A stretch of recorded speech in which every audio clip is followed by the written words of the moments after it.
Hey everybody, it's me, ChristoMan2000, and welcome to my first real countdown. Today I'm going to be talking about my 5 favorite movies of 2015. Keep in mind, this is my own personal opinion. If a movie you enjoyed did not make it on this list, it's either because I did not watch it, or I did not enjoy it as much as you. Leave me your own opinions in the comments below. I'm not going to stall any longer, let's get down right to it. This will come as quite a shock to my crewmates. And to NASA. And to the entire world. But I'm still alive. Surprise. The Martian is one of the best book-to-movie adaptations I have seen in my entire life. This movie did absolutely everything it needed to.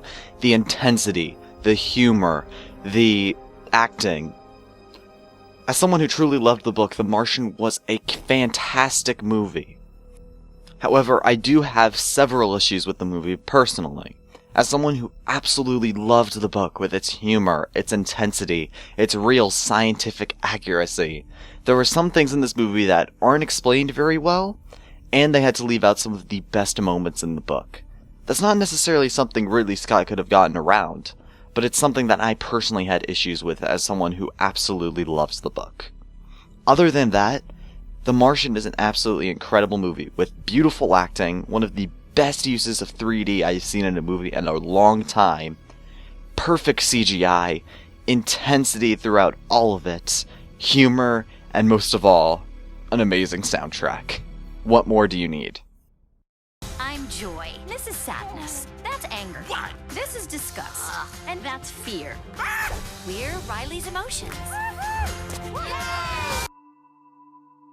Inside Out. Oh my gosh, was this movie incredible.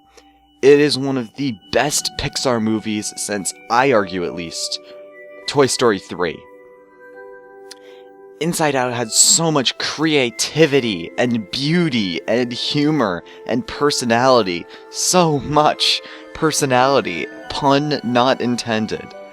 The idea of just seeing all these emotions interacting with each other inside this girl's head, Riley, was so unique and fresh.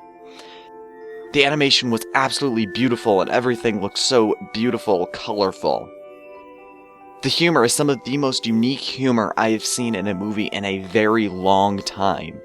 It really only makes sense if you've seen the movie. If I say triple dent gum and you have not seen Inside Out, you would probably have no idea what I am talking about.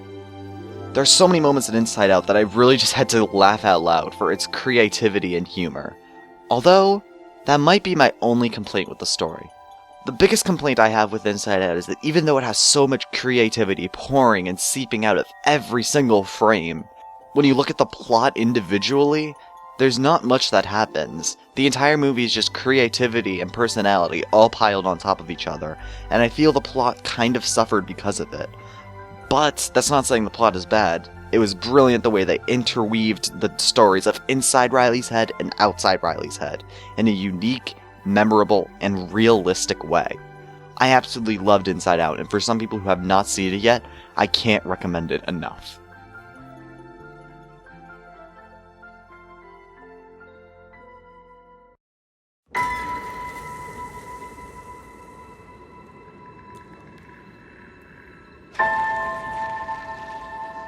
Who are you?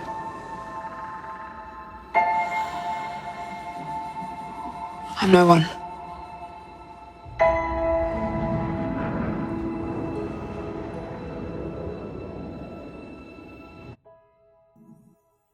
Star Wars The Force Awakens. Guys, I am not exaggerating. This is one of the best Star Wars movies ever.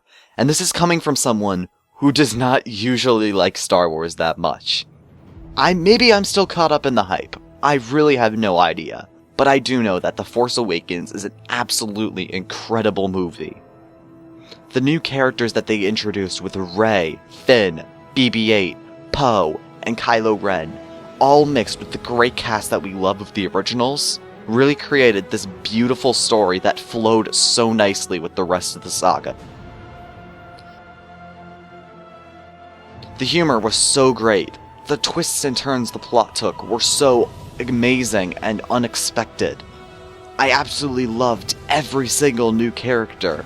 It took everything we loved about the original Star Wars movies and added so much more to it. J.J. Abrams did a great job at bringing us finally a modern, perfect Star Wars movie with practical uses of CGI, practical uses of practical effects, ironically, and an entire plot that flows so nicely and so quickly.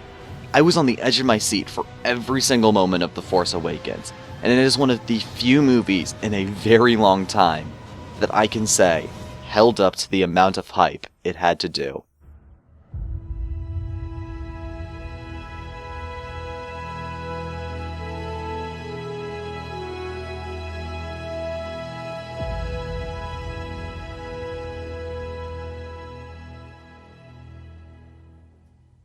Manners maketh man. Do you know what that means? Then let me teach you a lesson. Are we going to stand around here all day, or are we going to fight? Kingsman: The Secret Service might be the most underrated movie of 2015. I have seen nobody talk about Kingsman: The Secret Service, and I don't know why. This movie was so incredible.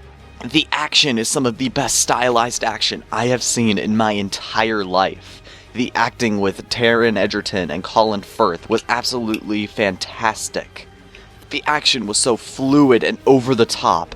Anyone who has watched the church scene and did not at least smirk at the absolute brilliance of it cannot like an action movie, period. I can't recommend Kingsman: The Secret Service enough. It is a fantastic, hard R return to spy movies that we've needed in a very long time. With other spy movies that came out this year, such as Mission Impossible: Rogue Nation, Kingsman: The Secret Service stands above all of them for the amount of personality and how unique the entire movie feels. The action was so fantastic. The characters with Taron Egerton as Eggsy and Samuel L. Jackson as Valentine as an absolutely incredible villain. The humor was on point, and it was a tough, hard R movie that we've been wanting for a very, very long time. Thank you so much, Matthew Vaughn.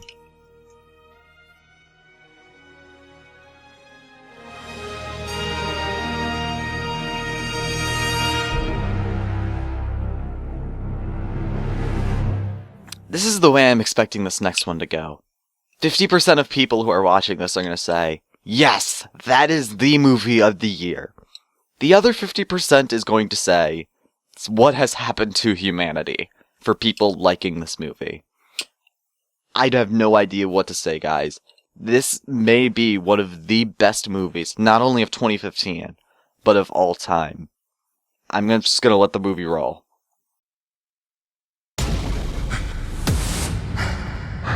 In this wasteland, I am the one who runs from both the living and the dead. A man reduced to a single instinct. Survive. Mad Max Fury Road is the best movie of 2015 for me. Everything this movie did, and I mean everything, was perfect. The action was intense, over the top, and wonderful to watch. So much spectacle throughout all of the movie. Tom Hardy is an absolutely fantastic actor for the reboot of Max. Some of the new characters that they bring in. Furiosa. Charlize Theron did a fantastic job with Furiosa. This complete, badass female character that we really wanted. Not only that, but there are so many other characters in this movie that are fantastic. Nicholas Hoult as Nux is an absolutely worthy performance, and I'm not even being sarcastic there. Nux was an absolutely fantastic character. The movie had so much personality pouring off all of it. You know, when a movie has a dude with a flamethrower electric guitar on the front of a moving truck, you know it is creative. There is so much personality pouring off every single frame, and this movie took 20 years to make. 20 years to refine this into a almost perfect movie. I cannot really say there are major flaws with Mad Max Fury Road. Anyone who has not seen it, go see Mad Max Fury Road, because it is amazing. One of the best action movies in possibly the decade. It does absolutely everything right that it needed to. And for those people who do not like it, I'm sorry. But I absolutely love Mad Max Fury Road. And I hope you guys enjoy my list too.